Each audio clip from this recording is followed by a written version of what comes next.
আজ প্রায় 2 মাস পরে বাড়ি ফিরছে রুদ্রনাথ। ওর মনটা তাই বেশ ভালো। 1 মাসের জন্য ওকে অন্য শহরে যেতে হয়েছিল একটা কাজে।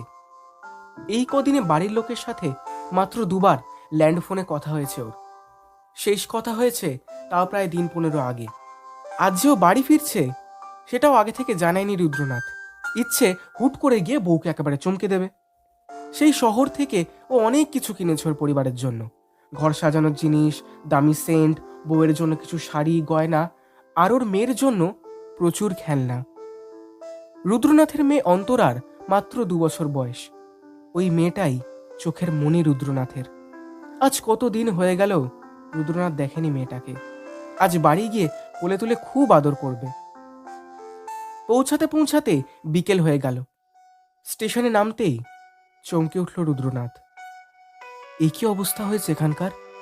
স্টেশনের ছাউনি উড়ে গেছে, আশেপাশের বড় বড় গাছগুলো ভেঙে পড়েছে বেশ কিছু বহুতল বাড়িও। একজনকে জিজ্ঞাসা করে জানতে পারলো 10-12 দিন আগে এখানে নাকি প্রবল ঝড় বৃষ্টিপাত হয়। অনেক বড় বড় বাড়ি নাকি জলের তলায় ডুবে গেছে, গাছ উপড়ে গেছে, মানুষও মরেছে নাকি প্রচুর। রাপ্তি নদীর জল ফুলে উঠে অনেক জায়গা নাকি ভেসে গেছে। এতদিন বাইরে কাজে ব্যস্ত থাকায় এসব ব্যাপারে কোনো খবরই নিতে পারেনি রুদ্রনাথ। কোথাও যে একটা বন্যা হয়েছে এটা ওর কানে এসেছিল, কিন্তু সেটা যে ওর বাড়ির কাছেই তা বুঝতে পারেনি। স্টেশন থেকে নেমে বাড়ির দিকে দ্রুত পায়ে হাঁটা দিল। এতক্ষণ মনের মধ্যে বাড়ি ফেরার যে আনন্দটা ছিল তা যেন কোথায় উবে গেছে। তার জায়গায় একটা চাপা ভয় কাজ করছে ওর বুকের ভেতর। না জানি বউ মেয়ে কি অবস্থাতে আছে। ওর বাড়ি আবার রাপ্তির খুব কাছেই। বাড়ির কাছাকাছি এসে রুদ্রনাথের ভয়টা আরো বেড়ে গেল। নদীর জল ঢুকে পুরো এলাকাটা ভেসে গেছে, বেশ কিছু জায়গায় ভেঙে গেছে নদীর পার। নিজের বাড়ির দিকে দৌড় দিল রুদ্রনাথ। ধীরে ধীরে বিকেল গড়িয়ে সন্ধে নামছে। যতই এগোচ্ছে জলের পরিমাণ যেন ততই বাড়ছে। বাড়ির সামনে এসে থমকে গেল। হাত থেকে পড়ে গেল জিনিস ভর্তি বাক্স ব্যাটরাগুলো। এ কি দেখছো? ঝড় বৃষ্টিতে তছনছ হয়ে গেছে রুদ্রনাথের বাড়ি। বাড়ির পাঁচিল, সদর গেট সব ভেঙে পড়ে আছে। একদিকে দেয়াল ভেঙে পড়েছে, খসে পড়েছে ছাদের কিছুটা। ঘরের পেছনের বড় নিম গাছটা গোড়া থেকে উপড়ে হেলে পড়েছে বাড়ির একদিকের দেয়ালে। এক মুহূর্ত থমকে থেকে ভাঙা দেয়ালের ইট পাথর কোনো মতে সরিয়ে বাড়িতে ঢোকার চেষ্টা করল রুদ্রনাথ। জল ঢুকে পুরো বাড়ি থই থই করছে। লক্ষ্মী, অন্তরা, অন্তরা, লক্ষ্মী! চিৎকার করে উঠল রুদ্রনাথ। উল্টো দিক থেকে কোনো সাড়া এলো না, শুধু ওর নিজের আওয়াজই গমগম করতে লাগলো পুরো বাড়ি জুড়ে। পাগলের মতন বাড়ির মধ্যে এ ঘর থেকে ও ঘর ছোটাছুটি করতে লাগলো সে। বারবার বউ আর মেয়ের নাম ধরে ডাকতে লাগলো, কিন্তু শুধু নিজের কণ্ঠস্বর আর পায়ের নিচে জলের আওয়াজ ছাড়া কোনো শব্দই আর ওর কানে এলো না। আচ্ছা, ওরা অন্য কোনো বাড়িতে আশ্রয় নেয়নি তো? ধীরে ধীরে অন্ধকার নেমে এলো চারিদিকে। ভালো করে চোখে কিছু ঠাউরও হয় না। বন্যাতে এলাকার ইলেকট্রিসিটি বন্ধ। রুদ্রনাথ দৌড়ে একবার নিজেদের শোয়ার ঘরের দিকে গেল।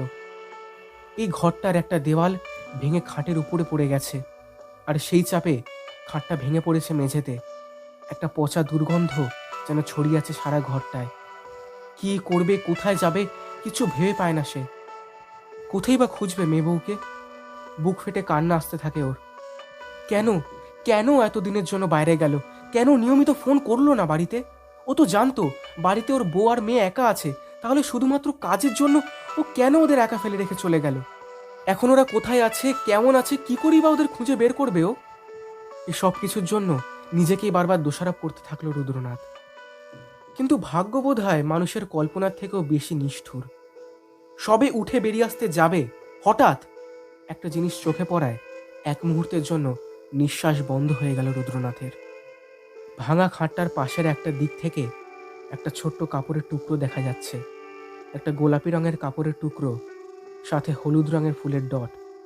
এই কাপড়ের টুকরোটা চেনে রুদ্রনাথ। এটা তো... তাড়াতাড়ি করে ছুটে যায় ও। গায়ের সমস্ত শক্তি লাগিয়ে টেনে খাটের ও ভাঙা দেওয়ালের কিছু অংশকে সরায়। নিচ থেকে বেরিয়ে আসে একটা বছর দুয়েকের শিশুর দেহ। ভারী জিনিসের আঘাতে এমনভাবে থেতলে গেছে মুখটা যে চেনা দেয়। মাথার স্কাল ফেটে গিয়ে ঘিলু রক্ত বেরিয়ে কিছুটা জলে ধুয়ে গেছে, কিছুটা তখনও জমে আছে চুলের নিচটাতে। এই কদিনে বেশ কিছুটা গলে পচে ফুলে গেছে দেহটা। সেই দেহটার পাশেই আরেকটা বড় মানুষের দেহের কিছুটা অংশ বেরিয়ে আছে। বাকি অংশটা এতটাই ভেতরে ঢুকে আছে যে একজন মানুষের পক্ষে তা বের করা অসম্ভব। আধো অন্ধকারে দেখতে না পেলেও রুদ্রনাথ বুঝতে পারে এটা ওর স্ত্রী লক্ষ্মীর দেহ। মেয়ের দেহটা খুব সন্তর্পণে কোলে নেয় রুদ্রনাথ। সেই জলের মধ্যেই হাঁটু মুড়ে বসে পড়ে ও। বেশ কিছুক্ষণ তাকিয়ে থাকে মেয়ের দেহটার দিকে। একবার মুখ ফিরিয়ে হাত রাখে লক্ষ্মীর বেরিয়ে থাকা শরীরের অংশটায়। তারপর একসময় ডুকরে কেঁদে ওঠে। লক্ষ্মী, অন্তরা, লক্ষ্মী, অন্তরা,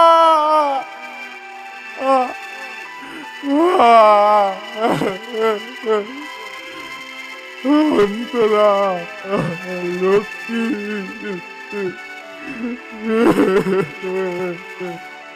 চিৎকার করে কাঁদতে থাকে রুদ্রনাথ।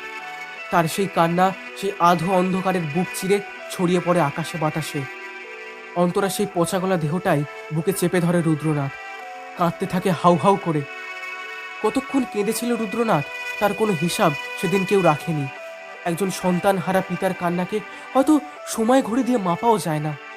তার অসীম পরিব্যাপ্তি অনন্ত মহাকালের চেয়েও বেশি আদিম।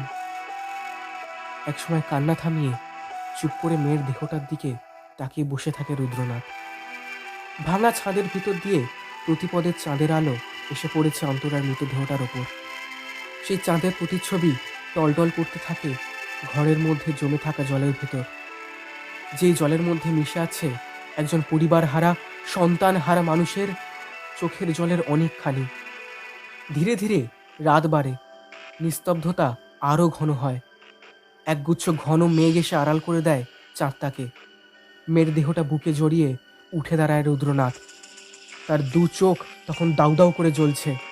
মেয়ের মৃত শরীরে একবার হাত বুলিয়ে আকাশের দিকে মুখ তুলে তাকালো রুদ্রনাথ। গর্জে উঠল তার দৃপ্ত কণ্ঠ। তার সেই কণ্ঠস্বরে যেন আগ্নেয়গিরির বিস্ফোরণের পূর্বে স্থৈর্য, যেন তুষার ঝড়ের উন্মত্ততা। আমি বদলে দেব তোমার সৃষ্টির নিয়ম। মাথা নত তোমাকে করতেই হবে, করতেই হবে। আমি প্রতিজ্ঞা করলাম, তুমি যা নিয়েছো তোমার কাছ থেকে আমি তা ছিনিয়ে আনবই। প্রতিজ্ঞা করলাম, আমি প্রতিজ্ঞা করলাম।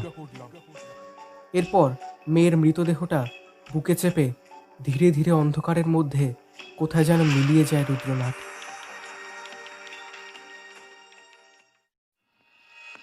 বাংলা সাহিত্যের কিছু নতুন ভূতের গল্প দিয়ে সাজানো আমার বিশেষ নিবেদন হরিফিক সাসপেন্স।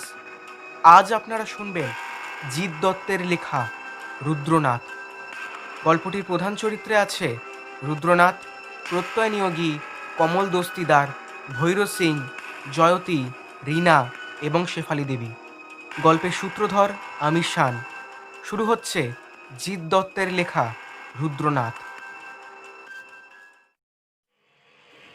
গাড়িটা দাঁড় করিয়ে নেমে একটু দ্রুত পাই ক্রাইম স্পটের দিকে এগিয়ে গেল সুপারিনটেন্ডেন্ট অফ পুলিশ প্রত্যয় নিয়োগী। সাধারণত রবিবার দিনটা উনি ছুটি নেন, কিন্তু আজ সকালে এমার্জেন্সি ফোন পেয়ে ছুটে আসতেই হলো। মুন্ডহীন মেয়েটার ডেড বডিটা পড়ে আছে একটা ছোট্ট টিলা মতো জায়গার পাশে। স্থানীয় এক ছোকরা দেখতে পেয়ে পুলিশে ফোন করেছে। বডিটার চারদিক ঘিরে দিয়েছে পুলিশ। বেশ কিছু স্থানীয় লোকের জমায়েত হয়েছে। কনস্টেবলরা ভিড় সামলাতে ব্যস্ত। ফটোগ্রাফাররা নিজেদের কাজ করছে। নানান পোজ থেকে ডেড বডি ফটো তুলে রাখছে। হাতে গ্লাভস পরে এটা সেটা ঘেটে দেখছে সাব ইন্সপেক্টর কমল দস্তিদার। কমল ছেলেটাকে বেশ স্নেহ করে প্রত্যয়। ছেলেটা বেশ ইয়ং অ্যান্ড ডায়নামিক, উপস্থিত বুদ্ধিও বেশ আছে। কমলের দিকে এগিয়ে গিয়ে প্রত্যয় জিজ্ঞাসা করলো, কমল, কি খবর? Any progress? কমল একটু হেসে প্রত্যয়কে একটা স্যালুট করে বলল, তেমন কিছু নয় স্যার, আগের 3টে খুনের মতোই সেম কেস। এবারও আগেরগুলোর মতোই মেয়েটাকে মেরে মুন্ডু কেটে নিয়ে গেছে। বডিতে কোনো স্ক্র্যাচ মার্ক বা ধস্তাধস্তির দাগ? I mean any evidence of rape or anything? No sir, দেখে তো রেপ বলে মনে হচ্ছে না, বরং ডেড বডি থেকে মনে হচ্ছে মারার সময় কোনো রকম ধস্তাধস্তি বা কনফ্লিক্ট হয়নি। লাশের কোনো আইডেন্টিটি পেলে? মেয়েটা একটা পার্স পাওয়া গেছে, সেখানে ওর কলেজের আই কার্ড ছিল। ওর নাম সুষমা ভদ্র, বাড়ির অ্যাড্রেসও আছে, বাড়িতে আমরা খবর পাঠিয়েছি। Good. Any clue of culprit? এখনো অবধি নো স্যার। মাটি ভেজা ছিল বলে লাশের কাছে একজোড়া পায়ের ছাপ পেয়েছি। সেটা থেকে শুধু এইটুকুই বলা যায় যে খুনি জুতো পরেনি, পা খালি ছিল। Just like previous cases. Last 10 মাসে 4-4টে যুবতী মেয়ের একইভাবে মাথা কেটে খুন, Kamal, and we are still in the mist.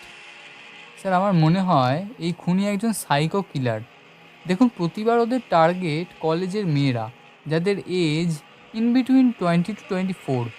আমার তো মনে হয় এ কোনো প্রেমে ঘা খাওয়া প্রেমিক গোছের কেউ, প্রেমে আঘাত পেয়ে যার প্রতিশোধ নিচ্ছে নিরীহ মেয়েগুলোর ওপর। না কমল, তাই যদি হতো তাহলে সবার আগে মেয়েগুলোকে রেপ করতো, বা অ্যাটলিস্ট মারধর করতো, যন্ত্রণা দিত, নিজের রাগ বের করতে চাইতো মেয়েগুলোর শরীরের উপর দিয়ে, তারপর তাকে খুন করতো। কিন্তু এক্ষেত্রে খুনি কিন্তু মেয়েগুলোর ওপর কোনো ফিজিক্যাল টর্চার করেনি। আর তাছাড়া মারার পর লাশগুলোর মাথায় বা কেটে নেবে কেন? হয়তো আইডেন্টিটি লুকানোর জন্য। কমল, আজকাল এই হাই টেকনোলজি যুগে একটা মানুষের ফিঙ্গারপ্রিন্ট বা ব্লাড স্যাম্পল থেকে তার আইডেন্টিটি বের করাটা জলভাত। আর যদি সে আইডেন্টিটি লুকোতে চাইতো তাহলে সে সবার আগে মেয়েগুলোর পার্স বা পকেট বা মোবাইল হাতড়ে তার আইডেন্টিটি সব প্রমাণ লোপাট করতো। কিন্তু খুনি এক্ষেত্রে কিন্তু তা করেনি। কমল ঘাড় নেড়ে বলল, সব থেকে যেটা আশ্চর্য স্যার, সেটা হলো মেয়েগুলোকে যখন মারা হচ্ছিল তখনও কিন্তু তাদের হাত পা ছোড়ার চেষ্টা বা নিজেকে বাঁচানোর চেষ্টা করেছে বলে মনে হয় না বডি দেখে। এতে তো আশ্চর্য হওয়ার কিছুই নেই। আগের বডিগুলোর পোস্টমর্টম রিপোর্ট থেকে তো জানাই যায় যে মেয়েগুলোর শরীরে এক ধরনের নার্কোটিক ড্রাগ দেওয়া হয়েছিল। খুনি ড্রাগ দিয়ে মেয়েগুলোকে অজ্ঞান করে তারপর খুন করেছে। না স্যার, মেয়েগুলোকে কিন্তু মারার সময় অজ্ঞান করা হয়নি। রিপোর্ট বলছে মেয়েগুলোর শরীরে নার্কোটিক ছিল ঠিকই, কিন্তু তার মাত্রা এমন ছিল না যাতে তারা অজ্ঞান হয়ে যাবে। ভাবতে হবে কমল, এই কেসটা যতটা সহজ মনে হচ্ছে ততটা সহজ নয়। কমলের সাথে কথা বলে স্পটের দিকে এগিয়ে গেল প্রত্যয়। উবু হয়ে বসে ভালো করে ডেড বডিটা দেখল। উপুর হয়ে পড়ে আছে বডিটা। মুন্ডুহীন দেহটায় কোথাও কোনো টানা হ্যাঁচড়ানোর চিহ্ন নেই। গায়ের পোশাকও পরিপাটি, শুধু তাতে জায়গায় জায়গায় রক্ত আর কাদা শুকিয়ে কালো হয়ে আছে। মাথার দিকটা ভালো করে পরীক্ষা করলো প্রত্যয়। রামদা বা চপার জাতীয় কোনো ধারালো অস্ত্র দিয়ে কাটা হয়েছে মাথাটা। বেশ খানিকটা কালো রক্ত শুকিয়ে আছে মাথার সামনের ঘাসের ওপর। মাথার সামনের মাটিটা একটু ভালো করে দেখল প্রত্যয়। ঘাসগুলো যেন উপড়ানো। আঙুল দিয়ে একটু খুঁড়তেই বুঝতে পারল জায়গাটাতে একটা ছোট গর্ত মতো করা হয়েছে। খুব ছোট গর্ত, গাছের ডাল বা বাঁশের কঞ্চি জাতীয় কোনো জিনিস দিয়ে খুঁচিয়ে গর্ত করা। পকেট থেকে পেনটা বের করে আর একটু খোঁচালো প্রত্যয়। একটা কালো মতন কি যেন দেখা গেল। আর একটু খুঁচিয়ে জিনিসটা বের করলো। একটা ছোট্ট তামার পয়সা। কোনো বাচ্চা হয়তো খেলা করার সময় ঢুকিয়ে দিয়েছে। কয়েনটা হাতে করেই উঠে দাঁড়ালো প্রত্যয়। একটু এদিক ওদিক ঘুরে দেখে তেমন কিছুই চোখে পড়ল না। মেয়েটার পার্সটা নিয়েও নেড়ে চেড়ে দেখে। তাতে কমন মেয়েদের ইউজের কিছু জিনিস আছে, 1000 টাকা আর পেপার স্প্রে আর একটা আইডি কার্ড ছাড়া তেমন কিছুই পায় না সে। কিছুক্ষণের মধ্যেই গাড়ি চলে এলে বডি পাঠিয়ে দেওয়া হয় পোস্টমর্টমের জন্য। কমলকে বলে জায়গাটা সিল করিয়ে দেয় প্রত্যয়। মেয়েটার পার্স ও যাবতীয় জিনিসও হেফাজতে নেওয়া হয়। ধীরে ধীরে স্থানীয় লোকেদের ভিড়ও ফাঁকা হয়ে আসে। নিজের গাড়িতে উঠতে যাবে এমন সময় একটা জিনিস দেখে থমকে দাঁড়ায় প্রত্যয়। কিছুক্ষণ থেকে একটা নেড়ি কুকুর ঘুরঘুর করছিল আশেপাশে। এবার সেটা ছোট টিলাটার পেছন দিক থেকে কি একটা মুখে নিয়ে দৌড়ে বাইরের দিকে আসছিল। প্রত্যয় একটু তাড়া দিতেই মুখের জিনিসটা ফেলে রেখে লেজ গুটিয়ে পালালো সেটা। এগিয়ে গিয়ে জিনিসটা দেখলো প্রত্যয়।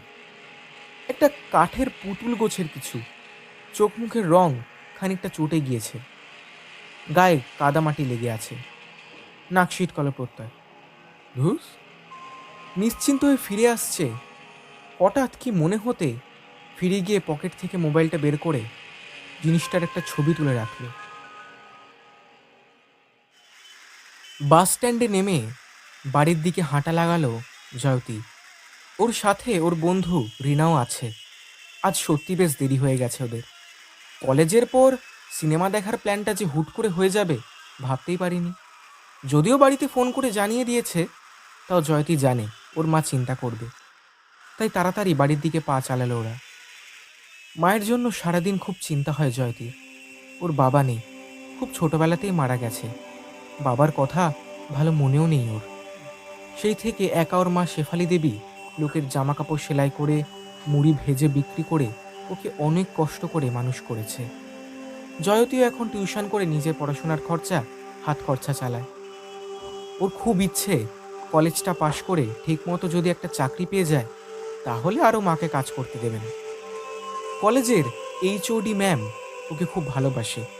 তিনি বলেছেন পাশ করার পর ওনার কোনো বন্ধুকে বলে তার কোম্পানিতে জয়তীকে একটা চাকরি করিয়ে দেবে। এই জয়তি, ফুচকা খাবে? রিনার কথায় হুঁশ ফেরে জয়তীর। না রে, এমনিতেই দেরি হয়ে গেছে, মা চিন্তা করবে। আরে চল না, মোটে তো সন্ধে 7:10 বাজে। আমি কাকিমাকে বলে দেব তোকে না বকতে। কতক্ষণ আর 10 মিনিট তো লাগবে। চল না রে, ওই দেখ ওইখানে রাস্তার পাশে আজ এক নতুন ফুচকাওয়ালা বসেছে। চল আজ ওরটাই ট্রাই করি। ঠিক আছে, তবে বেশি খাবো না কিন্তু। দুজনে রাস্তার মোড়ে দাঁড়িয়ে থাকা ফুচকাওয়ালাটার দিকে এগিয়ে যায়। আধবয়সী লোক, পরনে একটা জামা আর ধুতি, মাথায় বড় বড় চুল খোঁপা করে বাঁধা, মুখে হাসি লেগেই আছে। রিনা নিজেই দুজনের জন্য ফুচকা অর্ডার করে দেয়। তুমি এখানে নতুন কাকু? আগে তো কোনোদিন দেখিনি। প্রশ্ন করে জয়তী। ফুচকাওয়ালা হেসে জবাব দেয়, জি দিদিমণি। তা কবে থেকে বসছো এখানে? ज़्यादा वक्त হয়নি, এই তো 2 কি 3 দিন রোজ হলো। তোমার নাম কি কাকু? আমার নাম ভৈরব সিং আছে দিদিমণি। তুমি কি এখানেই থাকো? আমার বাড়ি গোরখপুর, ইউপি। এখানে কাজের জন্য আসা। লোকটা একটা করে ফুচকা দুজনের শালপাতার বাটিতে দেয়। এ কি কাকু, তরকারিতে এত মিষ্টি দিয়েছো কেন? এত মিষ্টি কেউ খায় নাকি ফুচকা? প্রথম ফুচকাটা মুখে দিয়েই জয়তী বলে ওঠে। রিনা অবাক হয়ে তাকায় জয়তীর দিকে। মিষ্টি কোথায় রে? বেশ তো ঝালঝালি লাগছে। তুই আবার মিষ্টি পেলি কোথায়? তোর ওটা জিভ না অন্য কিছু? এত মিষ্টি বুঝতে পারছিস না? দুজনে কথা বলতে এতই মশগুল ছিল যে তারা লক্ষ্যই করল না ও পাশে একজনের চোখ হঠাৎ ধক করে জ্বলে উঠেই পরক্ষণে আবার শান্ত হয়ে গেল। ঝাঁকড়া গোফের কোণে একটা সূক্ষ্ম হাসি বিদ্যুৎ ঝলকের মতো খেলে গিয়েই হঠাৎ মিলিয়ে গেল। ভৈরব সিং দুজনকে থামিয়ে দিয়ে বলল, ঠিক আছে দিদিমণি, আমি আপনার জন্য বেশি মির্চি আর মশলা দিয়ে আলাদা করে মেখে দিচ্ছি। ভৈরব সিং আবার আলাদা করে ঝাল নুন মশলা দিয়ে তরকারি মাখলো জয়তীর জন্য। এবার খেয়ে দেখেন তো সহি হে ইয়া নাহি। জয়তী একটা খেয়ে বলল, এবার ভালো হয়েছে। ভৈরব সিং রিনাকে পুরনো তরকারি দিয়ে আর জয়তীকে নতুন মাখা তরকারি দিয়ে ফুচকা দিতে লাগলো। খেতে খেতে জয়তীর মনে হলো, না, এই লোকটার ফুচকাতে বেশ আলাদা একটা স্বাদ আছে। এত ফুচকা খেয়েছি, কিন্তু এর মতো করে কেউ মাখে না। আর লোকটার ব্যবহারও বেশ ভালো। খেতে খেতে অনেকগুলো ফুচকা খেয়ে নিল জয়তী। রিনা না থামলে হয়তো আরও খেত। ভৈরব সিং দুজনকে দুটো করে ফাও দিল। হাত ঘড়ির দিকে দেখেই চমকে উঠল জয়তী। সর্বনাশ, 8টা বেজে গেল। তুই আমায় বললি না কেন রিনা? কি বলবো, তুই তো খেয়েই চলেছিস। আমি গুনেছি, তুই কম করে 30টা ফুচকা খেয়েছিস আজ। তাই না কি রে? তবে যাই বল, লোকটা বানায় কিন্তু হেভি। আমি এত ভালো ফুচকা আগে খাইনি। কি জানি, আমার তো তেমন কিছু লাগলো না। আর তুই তো বলছিলিস মিষ্টি মিষ্টি নাকি। আহা, সেটা তো আগে, পরে যেটা মাখলো না, আহা, মনে হচ্ছে গিয়ে আরো দুটো খেয়ে আসি। আবার নয় কাল খাস, এখন গাল খেতে না চাইলে বাড়ি চল। কাকিমা এরপর তোর সাথে আমাকেও পেটাবে। পেট ভরা থাকায় কেমন যেন ঘুম ঘুম পাচ্ছিল জয়তী। পাগুলো যেন একটু টলছে, মাথাটা বেশ হালকা লাগছে যেন। নিজের মনেই হাসলো জয়তী। ফুচকা খেয়ে কারোর আবার নেশা হয় নাকি? বাড়িতে ঢুকতেই শেফালি দেবী খ্যান খ্যান করে উঠলেন। এই তোর আসার সময় হলো? কোথায় ছিলিস এতক্ষণ? আমি এদিকে চিন্তায় মরছি। আরে ফুচকা খাচ্ছিলাম রিনার সাথে, তাই দেরি হলো। আবার কিছু বলতে গিয়ে হঠাৎ কেমন যেন থমকে গেলেন শেফালি দেবী। তোর কি হয়েছে রে জয়তী? চোখ মুখ ওরকম লাগছে কেন? কই কিছু না তো মা, আসলে খুব ক্লান্ত আর খুব ঘুমও পেয়েছে। আমি অনেকগুলো ফুচকা খেয়ে নিয়েছি আজ, পেট ভরাই আছে, রাতে আর কিছু খাবো না।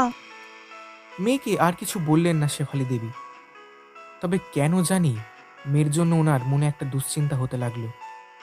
অবশ্য মেয়ের জন্য সবসময় কম বেশি দুশ্চিন্তা ওনার মনে লেগেই থাকে। কি করবেন, জয়তী ছাড়া এই পৃথিবীতে আর ওনার কেউ নেই। কাছেই শ্মশানের কাছে একটা মন্দিরের পেছনে অন্ধকার জঙ্গল। এখানে দিনের বেলাও মানুষ আসতে ভয় পায়, আর রাতে কিছু শেয়াল ও নিশাচর পশু চড়ে বেড়ায়। এই জঙ্গলের মধ্যে একটা গাছের গুঁড়িতে ঠেস দিয়ে বসে একটা লোক, গায়ে রক্তাম্বর, গলায় রুদ্রাক্ষের মালা, সামনে কাঠকুটো দিয়ে একটা ধুনি মতন জ্বালানো।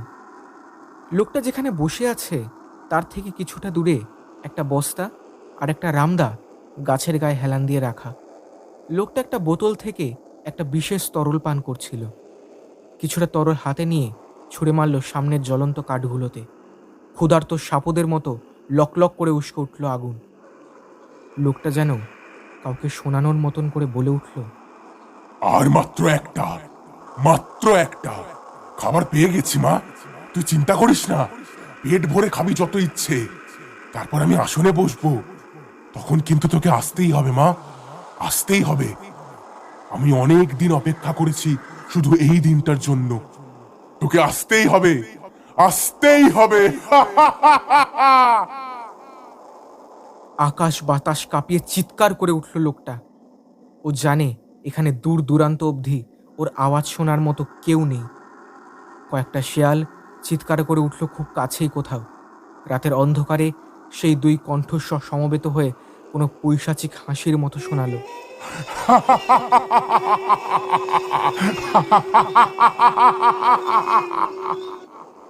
চিৎকার থামিয়ে লোকটার গলা এবার ভিজে এলো কান্নায়।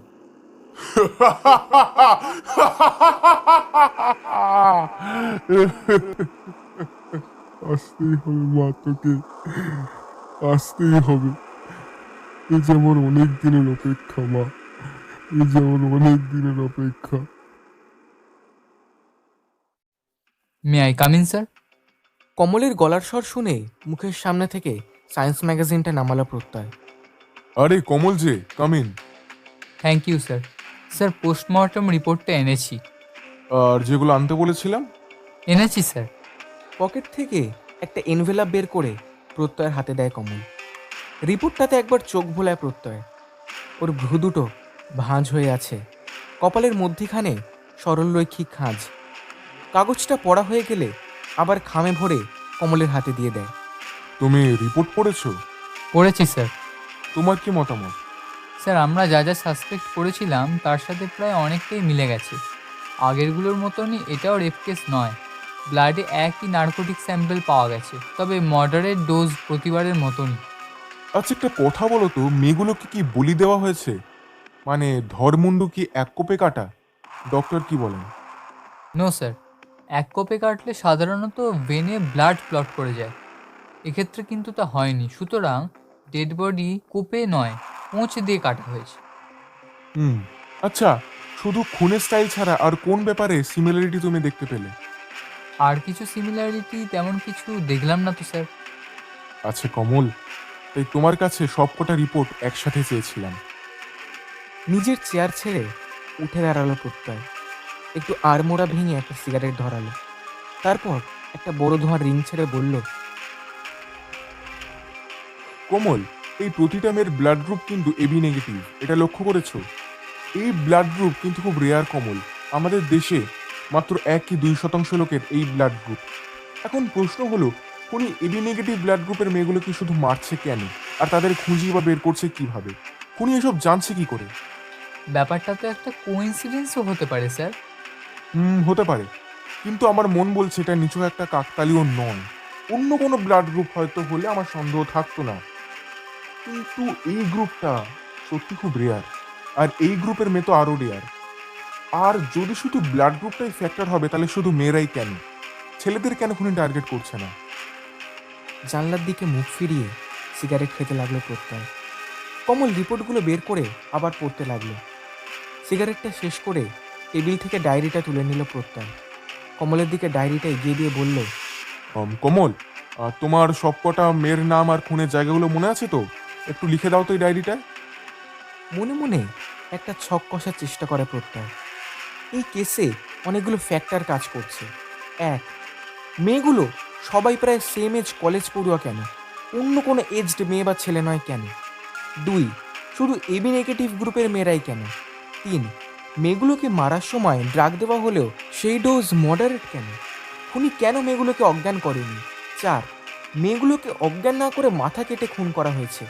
যতই নেশাগ্রস্ত থাক তবু মেয়েগুলো কি মরার সময় হাত পা ছড়েনি? দেহে অন্য কোনো ক্ষত বা ধস্তাধস্তির দাগ নেই কেন? পাঁচ, খুনির আসল মোটিভ কি? ছয়, খুন করে মাথা কেটে নিয়ে যাওয়ার পেছনে খুনির উদ্দেশ্য কি? প্রত্যয়ের মন বলছে এইসব রহস্যের সূত্র একসাথে জড়িয়ে আছে। একটা কিছু আছে যা চোখের সামনেই আছে কিন্তু তাকে দেখা যাচ্ছে না। আচ্ছা কমল, মেয়েগুলোর পেটের ভেতর থেকে আর কিছু পাওয়া যায়নি? মানে অ্যালকোহল বা এমন কিছু? না স্যার, তেমন সন্দেহজনক তো কিছু রিপোর্টে লেখেনি। তবে তবে কি? স্যার, এই লাস্ট মেয়েটার পার্সে আমি গুঁড়ো জাতীয় কিছু একটা লেগে থাকতে দেখেছিলাম। তবে জিনিসটা তেমন ইম্পর্টেন্ট নয় বলে তখন অতটা গুরুত্ব দিইনি। গুঁড়ো? কিসের গুঁড়ো? ঠিক বলতে পারবো না স্যার, তবে গন্ধ শুকে মনে হচ্ছিল চাট বা টক জাতীয় কোনো জিনিসের টুকরো। এই যেমন ধরুন ফুচকা বা ভেলপুরি। চোখ দুটো ধক করে জ্বলে উঠল প্রত্যয়, যেন অন্ধকারের বুক চিরে এক টুকরো আলোর সন্ধান পেয়েছে। লাফে উঠল প্রত্যয়। আরে হ্যাঁ, তাই তো, ফুচকা। আর এই জিনিসটা তো মাথাতেই আসেনি। কমল, তুমি আমাকে আগে এটা বলোনি কেন? আসলে স্যার, এই সামান্য জিনিসটা যে এত ইম্পর্টেন্ট তাই আমি বুঝতে পারিনি। তদন্তে ছোট ছোট জিনিসও ইম্পর্টেন্ট কমল। তুমি এক কাজ করো, মেয়েটার পার্সটা এক্ষুনি ফরেন্সিক ল্যাবে পাঠাও, আর সাথে আগের লাশগুলোর কাছ থেকে যা যা বরামদ করা হয়েছে সেইগুলো। চাপা উত্তেজনা স্পষ্ট ফুটে উঠছে প্রত্যয়ের গলায়। জিনিসটা যদি সত্যি ফুচকা হয় আর আগের তিনটে লাশের জিনিসও যদি ওটার অস্তিত্ব পাওয়া যায়, তাহলে অনেকগুলো প্রশ্নের সমাধান হয়ে যাবে একসাথে। কিন্তু এখনো কিছু প্রশ্ন বাকি থেকেই যাচ্ছে। প্রত্যয় জানে সেগুলোর উত্তরের জন্য এখনো অনেক ভাবতে হবে ওকে। আজ প্রায় 1 মাস হলো মেয়ের চরিত্রে কেমন যেন একটা পরিবর্তন লক্ষ্য করছেন শেফালি দেবী। কি হয়েছে জয়তীর কে জানে। আজকাল কথায় কথায় কেমন যেন রেগে ওঠে। সারা দিন নিজের ঘরে দরজা বন্ধ করে বসে থাকে। কলেজেও যায় না, মাঝে মাঝে শরীর খারাপের বাহানা দেখিয়ে। কিছু জিজ্ঞাসা করলে বলে, কই, কিছু হয়নি তো। এদিকে মেয়ের চেহারাও দিন দিন কেমন খারাপ হয়ে যাচ্ছে। খাবারে রুচি নেই। মাঝে মাঝে খেতে বসে একদৃষ্টে খাবারের থালার দিকে তাকিয়ে কেমনভাবে জানি বসে থাকে। চোখের তলাতেও কালি পড়েছে। সেদিন তো রাগ করে খাবারের থালায় ছুঁড়ে ফেলে দিয়ে ওনার মুখের উপরে দরজা বন্ধ করে দিল জয়তী। মেয়ে এখন বড় হয়েছে, তাই শেফালি দেবী এখন বেশি শাসন করতে পারেন না মেয়েকে। স্বামী মারা যাবার পর ওই মেয়েই ওনার জীবনের সবকিছু। তাই মেয়েকে নিয়ে খুব দুশ্চিন্তা ওনার মনে।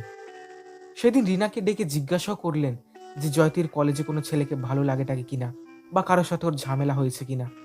কিন্তু রিনা বলল, তেমন কিছু জানি না কাকিমা, তেমন কিছু হলে জয়তি নিশ্চয়ই আমাকে বলতো।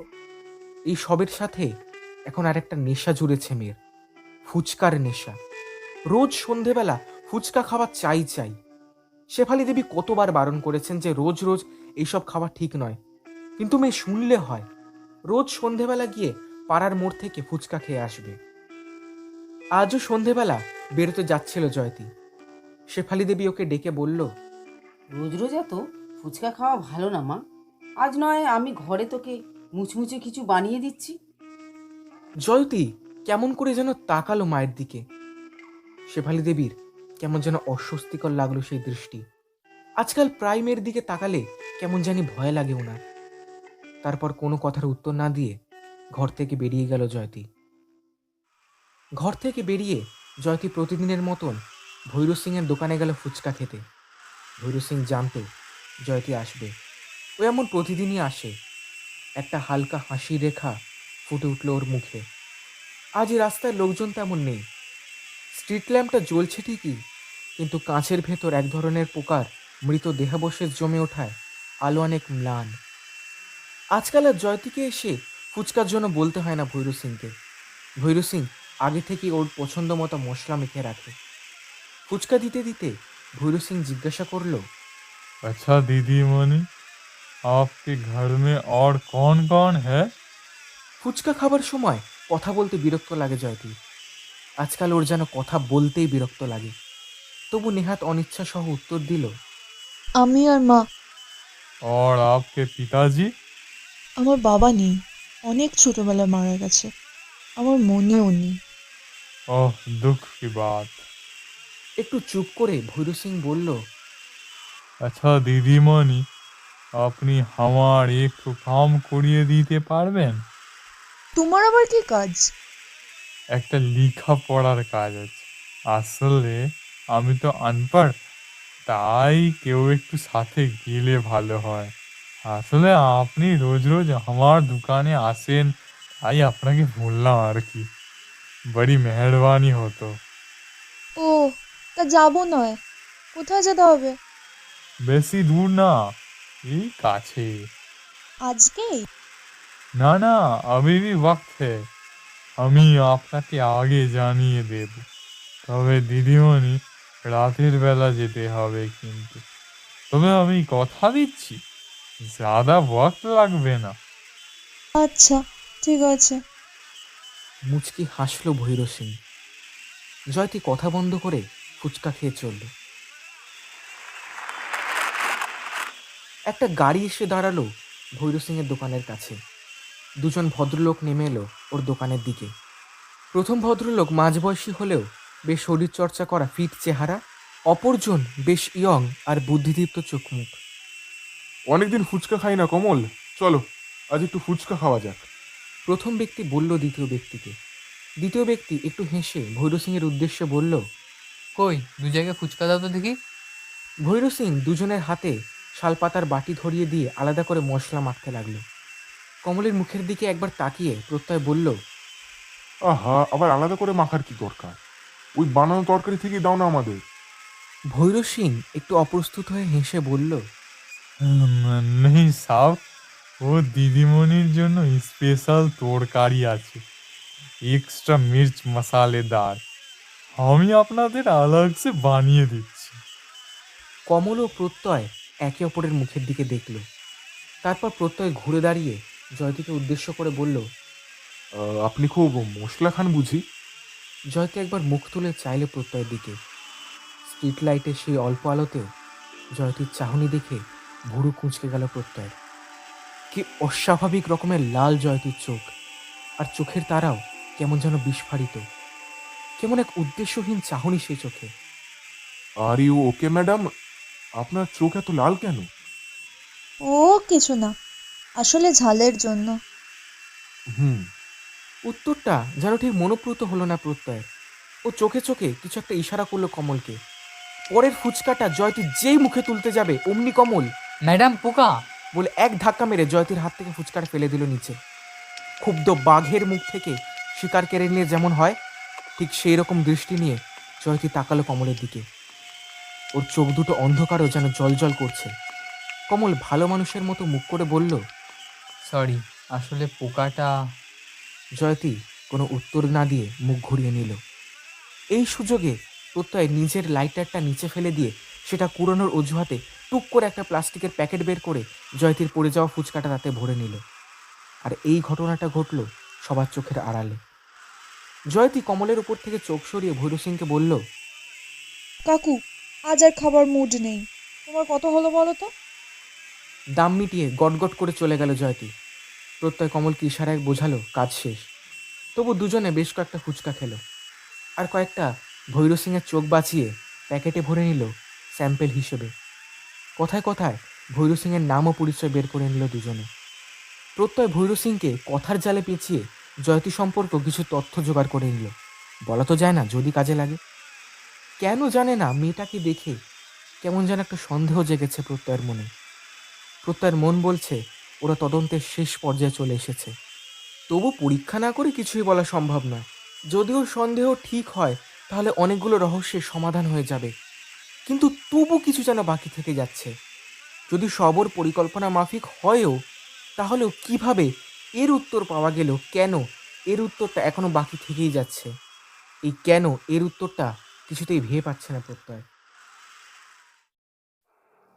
মন্দিরের পেছনের সেই জঙ্গল আগের দিনের মতন আজও ধুনি জ্বলছে।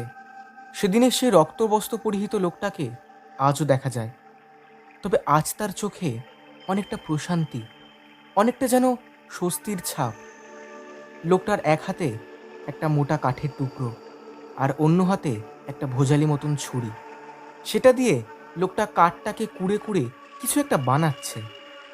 হঠাৎ বনের মধ্যে পড়ে থাকা শুকনো পাতায় কার যেন একটা পদধ্বনি পাওয়া যায়। লোকটা হাতের কাজ থামে একটু সজাগ হয়ে বসে, চোখ বন্ধ করে পদধ্বনি শুনে অনুমান করার চেষ্টা করে সেটা মানুষের না অন্য কোনো প্রাণীর। চেনা পায়ের শব্দ। নিশ্চিন্ত হয়ে লোকটা আবার কাজে মন বসায়। এই কদিনে এই জঙ্গলের মধ্যেও বেশ একটা পায়ে হাঁটা পথ তৈরি হয়েছে। সেই পথ ধরেই একটা ছায়ামূর্তিকে এগিয়ে আসতে দেখা যায়। ছায়ামূর্তিটা জ্বলন্ত ধুনিটার সামনে এসে দাঁড়ায়। ধুনির আলোতে তার বুক অব্দি স্পষ্ট হয়ে ওঠে, কিন্তু মুখটা ভালো দেখা যায় না। রক্তবস্ত্র পরিহিত লোকটা এবার আর চোখে আগন্তুকের দিকে তাকায়, তারপর মাথা নামিয়ে বলে, কি খবর? আমার মা কি ভোগ পাবে এবার? আমার মা কিন্তু বড় ক্ষুধার্ত। আগন্তুক উত্তর দেয় না, শুধু ঘাটটাকে খুব আস্তে আস্তে সামনে পেছনে দোলায়। প্রথম লোকটা এবার হা হা করে হেসে ওঠে। আমি জানতাম মায়ের খাবার সে নিজে জোগাড় করে নেবে। তারপর নিজের হাতের কাঠটাকে দেখিয়ে বলে, এই দেখ, এই দেখ, মায়ের আদেশ। কাজ প্রায় শেষ, এবার আর দেরি নেই, দেরি নেই। মাকে এবার প্রসাদ দিয়েই আমি আসনে বসবো, আর তারপরেই একটা জান্তব উল্লাসে চিৎকার করে হেসে ওঠে লোকটা। তারপর আগন্তুককে উদ্দেশ্য করে বলে, তুই এখন যা, যা, আমি এখন সাধনায় বসবো, মাকে ডাকবো, মাকে যাওয়ার আসতেই হবে। তুই যা, যা। আগন্তুক তবু যায় না, স্থিরভাবে দাঁড়িয়ে থাকে। রক্তবস্ত্র পরিহিত লোকটা নিজের জামার ভেতর থেকে একটা কি বের করে ছুঁড়ে মার আগন্তুকের দিকে। এবার আগন্তুকের মুখটা হাসিতে ভরে ওঠে। হিংস্র সাপদের মতন তার দাঁতগুলো ধুনির আগুনে চকচক করতে থাকে। মুখ ঘুরিয়ে যে পথে এসেছিল সেই পথেই আবার যেন কোথায় মিলিয়ে যায়। পকেটের মধ্যে বেজে উঠল মোবাইল ফোনটা।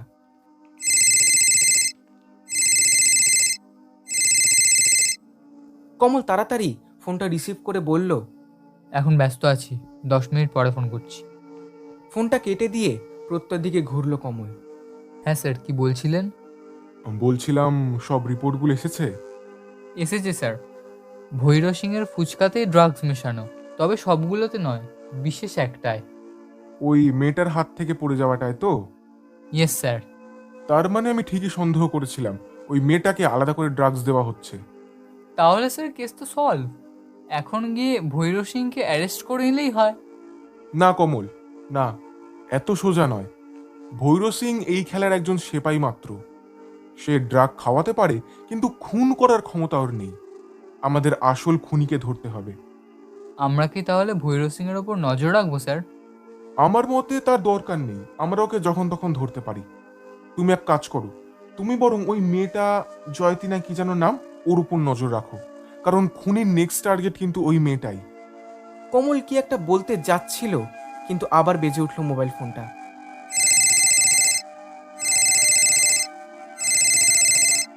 কমল এবার ফোনটা ধরল না, কেটে দিল। মুচকি হেসে কমলকে আরকি মেরে প্রত্যয় বলল, কি কমল, বারবার তো কার ফোনে আসছে? গার্লফ্রেন্ডের? না না স্যার, সেসব না। আসলে বাড়ি থেকে বারবার মা ফোন করছে। কেন, বিয়ে থার ব্যাপার নাকি? সম্বন্ধ টম্বন্ধ দেখা হচ্ছে নাকি? তা তোমার বিয়েতে ইনভাইট করবে তো আমায়? এ বাবা, না না স্যার, আসলে কাল বাড়িতে একটা পুজো আছে, মা রেখেছে, তাই বারবার ফোন করছে বাড়ি ফেরার সময় এটা ওটা নিয়ে যাওয়ার জন্য। এখন আবার কিসের পুজো? স্যার, বিপত্তারিণী পুজো, কাল আষাঢ় মাসের শুক্লপক্ষের পঞ্চমী, তাই মা পুজো রেখেছে। আপনার জন্যও প্রসাদ আনবো স্যার। স্যার, কাল কিন্তু আমি ছুটি নিচ্ছি। তাও ভালো। আচ্ছা তুমি এখন এসো, আর যেটা বললাম ওই মেয়েটার ওপর নজরদারি করার জন্য লোক রাখো। কমল স্যালিউট করে বেরিয়ে যায়। একটা সিগারেট ধরায় প্রত্যয়। টেবিল থেকে ও ডায়েরিটা তুলে নেয়। অনেকগুলো এলোমেলো জরুরি কথা এখনো লিখে রাখা দরকার। পেনটা তুলে নিতে যেতেই অসাবধানতাবশত পুরো পেন স্ট্যান্ডটাই উল্টে যায় টেবিলের ওপর। একটা জিনিস ঠং করে টেবিল থেকে মাটিতে পড়ে যায়। প্রত্যয় নিচু হয়ে জিনিসটা তুলতে গিয়ে দেখে সেদিনের সেই স্পটে কুড়িয়ে পাওয়া তামার কয়েনটা। জিনিসটা হাতে নিতেই বিদ্যুতের মতন একটা সম্ভাবনার কথা ওর মাথায় খেলে যায়। মাথার মধ্যে বাজতে থাকে কমলের কথাটা। কাল আষাঢ় মাসের শুক্লপক্ষের পঞ্চমী। তাড়াতাড়ি ঘরের দেয়ালে ঝুলিয়ে রাখা ক্যালেন্ডারটার কাছে গিয়ে সেটা উল্টে পাল্টে দেখে প্রত্যয়। পকেট থেকে মোবাইল বের করে কিছু একটা খুব খুঁটিয়ে দেখে আবার সেটা পকেটে ঢুকিয়ে রেখে দেয়। সব মিলে গেছে, 2 2 4 আর 2 6। উত্তেজনায় চোখ দুটো চিকচিক করে ওঠে প্রত্যয়ের। তাড়াতাড়ি টেবিল থেকে ফোনটা তুলে নিয়ে ডায়াল করে। হ্যালো কমল, আমার রুমে এসো ইমিডিয়েটলি। আমাদের হাতে কিন্তু আর বেশি সময় নেই, এদিকে এখন অনেক কাজ বাকি। ফোনটা রেখে দেয় প্রত্যয়। রাগে টেবিলে একটা ঘুষি মারে। তারপর খানিকটা সদুক্তির মতন করে বলে, ইস, এত সোজা ব্যাপারটা আমি এতদিন বুঝিনি। সব তো চোখের সামনেই ছিল।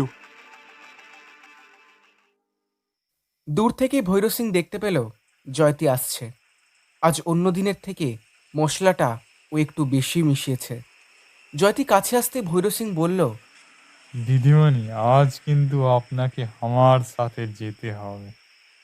জয়তী বিরক্ত হয়ে বলল, আহ, সে বলেছি তো যাব, কিন্তু বেশি দেরি করতে পারবো না। এখন ফুচকা দাও তো খাই। ভৈরব সিং কথা না বাড়িয়ে ফুচকা দিতে থাকে। অন্য দিনের মতোই ধীরে ধীরে মাথাটা হালকা হতে থাকে জয়তীর। আজ যেন বেশ ঘুম ঘুমো পাচ্ছে ওর। ধীরে ধীরে রাত একটু ঘন হয়। আশেপাশের ভিড় কমে আসে বেশ খানিকটা। ভৈরব সিংয়ের দোকানেও লোকজন কমে আসে। জয়তীর দিকে তাকিয়ে ভৈরব সিং দেখে ওর চোখ লাল হয়ে গেছে। মাথাটা বুকের কাছে ঝুঁকে এসছে অনেকটা। শরীরটা টাল খাচ্ছে। ভৈরব সিং আশপাশটা একবার দেখে নিয়ে বলে, दीदीमणि, अब चले क्या? ज्यादा देर हो गया तो आपको ही तकलीफ होगी। উত্তরে জয়তী কথা বলে না, মাথা নাড়িয়ে সায় দেয়। দোকানটা একটা সাইডে লাগিয়ে দিয়ে জয়তীকে নিয়ে হাঁটা দেয় ভৈরব সিং। কোথায় কোন দিকে যে যাচ্ছে সে বিষয়ে কোনো খেয়ালই নেই জয়তীর। ও শুধু চুপ করে ভৈরব সিংকে অনুসরণ করছে। আজ ওর মাথাটা এত ঘুরছে কেন কে জানে। অন্যদিন মাথাটা ঝিমঝিম করে ঠিকই, কিন্তু সেটাতে খুব একটা অসুবিধা হয় না ওর। কিন্তু আজ যেন ওর পা রীতিমতন টাল খাচ্ছে। একটা জায়গায় এসে ভৈরব সিং বলল, इसके बाद जो रास्ता है ना, ওটা একটু अंधकार আছে दीदीमणि। अच्छा होगा अगर आप मेरा हाथ पकड़ ले तो, না হলে গিরে যেতে পারেন। জয়তী কোনো কথা বলল না। বাধ্য মেয়ের মতন ভৈরব সিংয়ের হাতটা ধরল। ভৈরব সিং ওকে কোথায় নিয়ে যাচ্ছে তা জানে না জয়তী। অন্য সময় হলে ও ফিরে যেত বা চিৎকার করত, কিন্তু এখন সেটা করার শক্তিও যেন ওর মধ্যে নেই। খুব ঘুম পাচ্ছে জয়তীর। কোথায় একটু বসতে ইচ্ছা করছে। শরীরটা এতটাই ঢিলে লাগছে যে চোখ অবধি বন্ধ করে রেখেছে জয়তী। ভৈরব সিং ওকে যেদিকে টেনে নিয়ে চলেছে ও সেই দিকেই যাচ্ছে। হঠাৎ ভৈরব সিং ছেড়ে দিল জয়তীর হাতটা। এতক্ষণে চোখ খুলল জয়তী। ভাবল ওরা বুঝি এসে গেছে। কিন্তু এ কি, কি ভীষণ অন্ধকার! এই অন্ধকারে এক হাত সামনে দাঁড়িয়ে থাকা লোককেও তো দেখা সম্ভব নয়। জয়তী চোখ বড় বড় করে একটু চেষ্টা করলো দেখার, কিন্তু ও কাউকে দেখতে পাচ্ছে না। সে অন্ধকারের মধ্যেই যেন পুরো পৃথিবীটা দুলছে জয়তীর সামনে। ওর মনে হলো সারা পৃথিবীর আলো যেন এক নিমেষে মুছে গেছে ওর চোখ থেকে। এই জগতে যেন আলোর অস্তিত্ব বলে কিছুই নেই। কি অনন্ত, কি আদিম সেই অন্ধকার! আর এর সাথে যোগ হয়েছে এক অনন্ত নিস্তব্ধতা। এত নিস্তব্ধ কি করে হয়ে যায় পৃথিবী? একটা ঝিঁঝি পোকা অব্দি ডাকছে না কোথাও। নাকি জয়তী একসাথে অন্ধ আর বধির হয়ে গেছে? তারই ব্রহ্মাণ্ডে কি কোনো আলো নেই, কোনো শব্দ নেই। এবার একটু ভয় লাগলো জয়তীর। ও এখন কোথায় আছে তার কোনো ধারণাই নেই ওর। পার্সে মোবাইলটা আছে ঠিকই, কিন্তু এই অন্ধকারে সেটা হাতড়ে বের করা খুব মুশকিল। আর তার সাথেই ওর যা মাথা টলছে, মনে হচ্ছে আর এক পা চললেও ও মাথা ঘুরে পড়ে যাবে। নিজের সব শক্তি এক করে ডেকে ওঠে জয়তী। ভৈর কাকু! কোনো সাড়া আসে না উল্টো দিক থেকে। জয়তী আবার ডাকে। ভৈর সিং কাকু, কোথায় গেলে তুমি? সাড়া দাও, আমি তোমায় দেখতে পাচ্ছি না। জয়তীর কথাগুলোই প্রতিধ্বনিত হয়ে ওর কানে ফিরে আসে। আর কোনো শব্দের উৎস ও খুঁজে পায় না সে অন্ধকারে। হঠাৎ কাছেই কোথাও এক নিশাচর পাখি ডেকে ওঠে।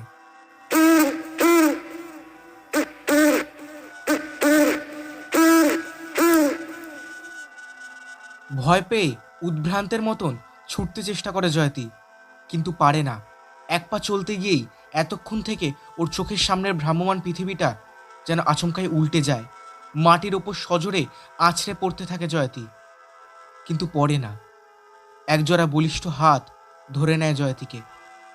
জয়তী প্রথমে ভাবল ভৈরব সিং বুঝি ফিরে এসেছে, কিন্তু পরীক্ষণেই বুঝতে পারল এই হাত ভৈরব সিংয়ের নয়, তার থেকে অনেক বেশি বলিষ্ঠ ও পুরুষালী। আপনি কে? প্রশ্ন করে জয়তী। প্রত্যুত্তরে সেই নিস্তব্ধতাকে ছিন্ন করে শোনা যায় এক বজ্রগম্ভীর কণ্ঠস্বর। আমি কে তা নয় একটু পরেই জানলে, এখন এসো আমার সঙ্গে। লোকটা জয়তীকে অন্ধকারের মধ্যে দিয়ে টেনে নিয়ে যায়। কিছু দূর পর গিয়ে ওর হাত ছেড়ে দেয়। এবার সেই গম্ভীর গলায় আদেশ আসে। বসে পড়ো, ওখানে একটা কাটা গাছের গুঁড়ি আছে। জয়তী নিচু হয়ে হাতড়ে গুঁড়িটা খুঁজে পায়। এতক্ষণ পর ও একটু বসে। ওর মাথাটা যেন এখন আরো বেশি ঘুরছে, চোখ দুটো যেন ঘুমে বন্ধ হয়ে আসছে। এতক্ষণে লোকটা একটা মশাল মতন কিছু জ্বালায়। সেই ক্ষীণ আলোতে অতি কষ্টে জয়তী চোখ খুলে দেখতে পায় চারিদিকে শুধু জঙ্গল আর ঝোপঝাড়। মানুষটিকেও এতক্ষণে কিছুটা দেখতে পায় জয়তী। মাথায় এলোমেলো ঝাঁকড়া চুল, গাল ভর্তি বড় বড় দাড়ি গোঁফ, পরনে রক্তাম্বর, চোখের মণিতে যেন সেই মশালের আগুনেরই প্রতিফলন। এটা কোন জায়গা? আপনি আমাকে এখানে এনেছেন কেন? প্রশ্ন করে জয়তী। কাজ আছে যে। প্রত্যুত্তরে বলে লোকটা। জয়তীর গলা শুকিয়ে আসছে। ও জিভ দিয়ে ঠোঁটটাকে একবার ভিজিয়ে নিয়ে বলে, কি কাজ? আর আপনি কে? ভৈর সিং কোথায়? আমার নাম রুদ্রনাথ। ভৈর সিংকে তো আর আমাদের কোনো দরকার নেই, কাজ তো তোমার সাথে।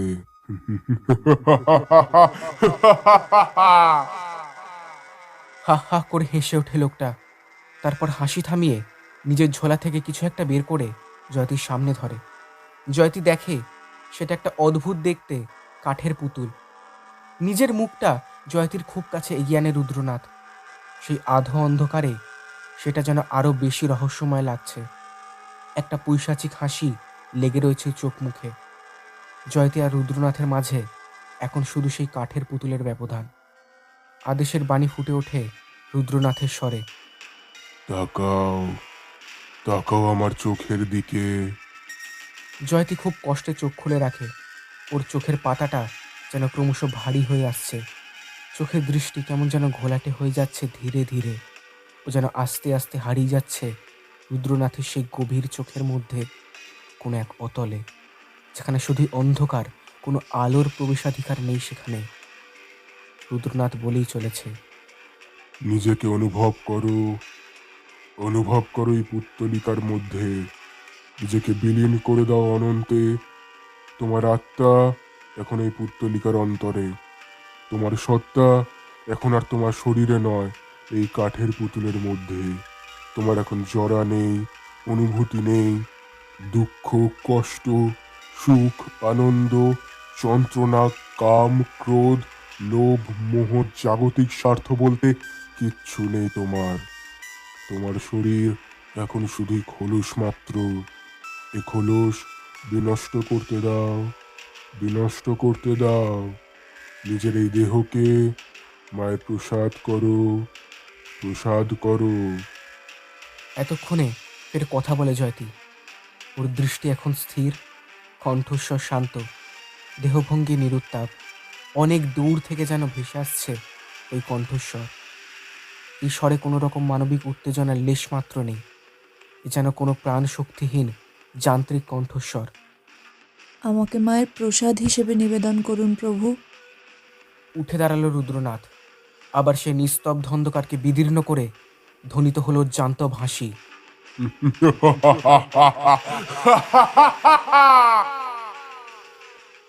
চরম প্রশান্তির ছাপ রুদ্রনাথের চেহারায়। উঠে গিয়ে একটু দূরে রাখা একটা বস্তা থেকে দুটো জিনিস বের করে নিয়ে এলো, একটা ভোজালি আর একটা নরকঙ্কাল। ভালো করে দেখলে বোঝা যায় নরকঙ্কালটা কোনো প্রাপ্তবয়স্কের নয়, একটা শিশু। নরকঙ্কালটার খুলিতে পরম যত্নে হাত বোলায় রুদ্রনাথ। তারপর সেটা নিয়ে এসে রাখে জয়তীর সামনে। জয়তী এখন স্থিরভাবে বসে আছে গাছের গুড়িটার ওপর। কোনো উত্তেজনা বা আন্দোলন ওর শরীরে নেই। চোখের মনি উদ্দেশ্যহীনভাবে স্থির।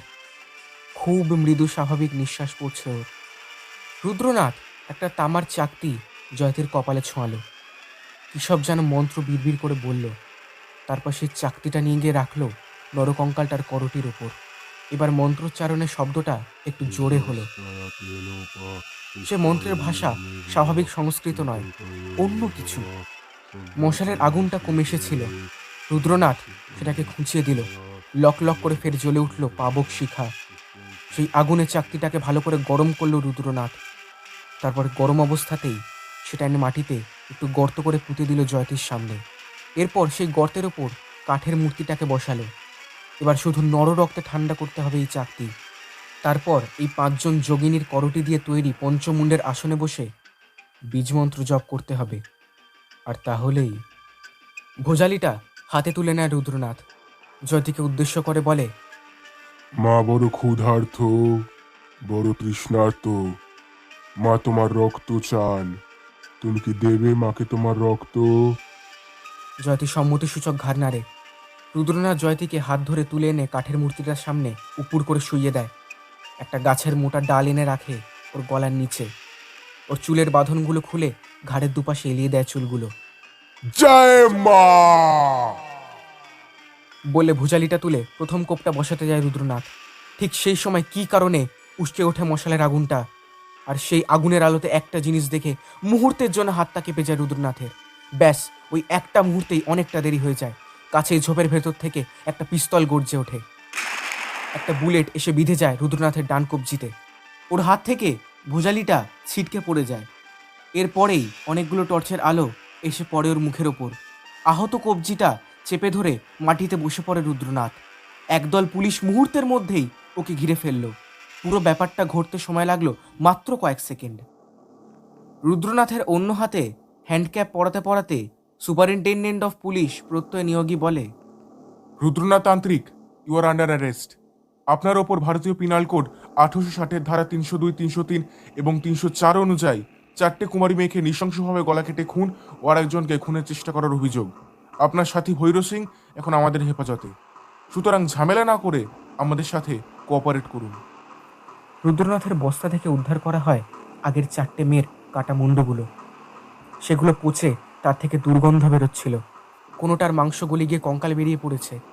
এছাড়াও রুদ্রনাথের কাছে পাওয়া সেই শিশুর কঙ্কাল ও ভোজালিটাও পুলিশ বাজেয়াপ্ত করে। কয়েকজন লেডি কনস্টেবল তাড়াতাড়ি গিয়ে জয়তীকে তুলে ধরে বসায়। জয়তীর দৃষ্টি এখনও স্থির, মুখ দিয়ে গাঁজলা বেরোচ্ছে। পুলিশের সাথে জয়তীর মা শেফালি দেবী এসেছিলেন। উনি তাড়াতাড়ি ছুটে গিয়ে মেয়েকে তুলে চোখে মুখে জল দেন, কিন্তু তাতে কোনোরূপ ভাবান্তর দেখা যায় না জয়তীর মধ্যে। ইতিমধ্যে সাব ইন্সপেক্টর কমল দুটো গাড়ি নিয়ে স্পটে এসে হাজির হয়। প্রত্যয় কমলকে উদ্দেশ্য করে বলে, কমল, তুমি তাড়াতাড়ি ওনাকে হসপিটালে নিয়ে যাও। ওনাকে ড্রাগের ওভারডোজ দিয়ে পরে হিপনোটাইজ করা হয়েছে। কমল জয়তী, শেফালি দেবী ও কয়েকজন লেডি কনস্টেবলকে সাথে নিয়ে হসপিটালের দিকে রওনা হয়। যাওয়ার সময় শেফালি দেবীর সাথে একবার চোখাচোখি হয় রুদ্রনাথের। ক্ষণিকের জন্য বিস্ময়ের রেখা ফুটে ওঠে ওনার মুখে, আর পরেক্ষণেই বিস্ময়ের জায়গায় ফুটে ওঠে ভয়। তাড়াতাড়ি চোখ নামিয়ে গাড়িতে উঠে পড়েন শেফালি দেবী। প্রত্যয় অন্যান্য পুলিশরা রুদ্রনাথকে নিয়ে অন্য গাড়িটায় ওঠে। গাড়িতে ওঠার আগের মুহূর্ত পর্যন্ত রুদ্রনাথ এক দৃষ্টে তাকিয়ে থাকে কমলদের গাড়িটা যেই দিকে গেছে সেই রাস্তার দিকে।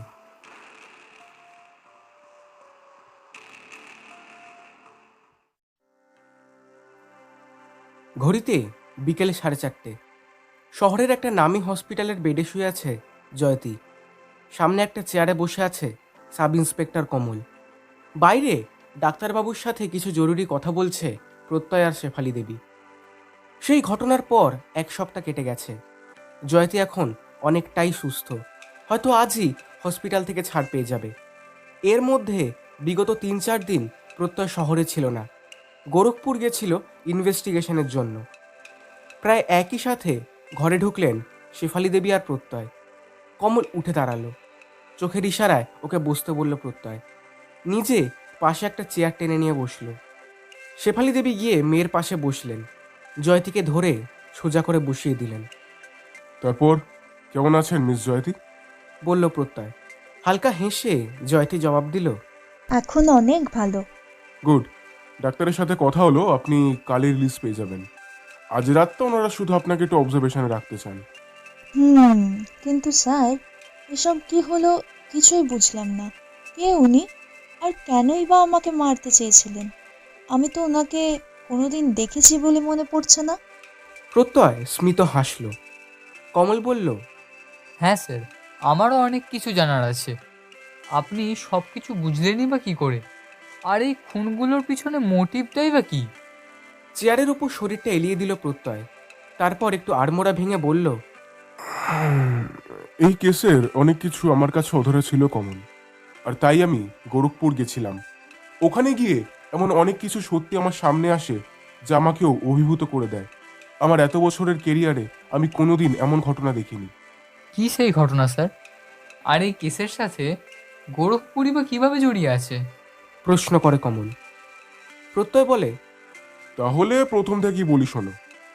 এই গল্পের সূত্রপাত হয় আজ থেকে প্রায় 20 বছর আগে। ইউপির গোরখপুর জেলার রাপ্তি নদীর পাড়ে একটা ছোট্ট গ্রাম। সেই গ্রামে বউ আর বছর দুয়েকের মেয়েকে নিয়েছিল রুদ্রনাথের ছোট্ট পরিবার। রুদ্রনাথ বাঙালি হলেও কর্মসূত্রে ওকে গোরখপুরেই থাকতে হতো। পেশায় রুদ্রনাথ ছিল একজন কেমিস্ট। ওদের কোম্পানিতে ভালো পোস্টেই চাকরি করতো সে, তাই সংসার মোটামুটি সচ্ছলই ধরা যায়। একবার কোম্পানির কাজে বেশ কয়েকদিনের জন্য চেন্নাই যেতে হয় তাকে। তখনকার দিনে এখনকার মতন মোবাইল ফোনের রমরমা ছিল না। ভরসা বলতে গেলে সেই বড় ডায়াল ফালা ল্যান্ড ফোন। কাজের ফাঁকে সবসময় বাড়িতে ফোন করার সুযোগও পেত না রুদ্রনাথ।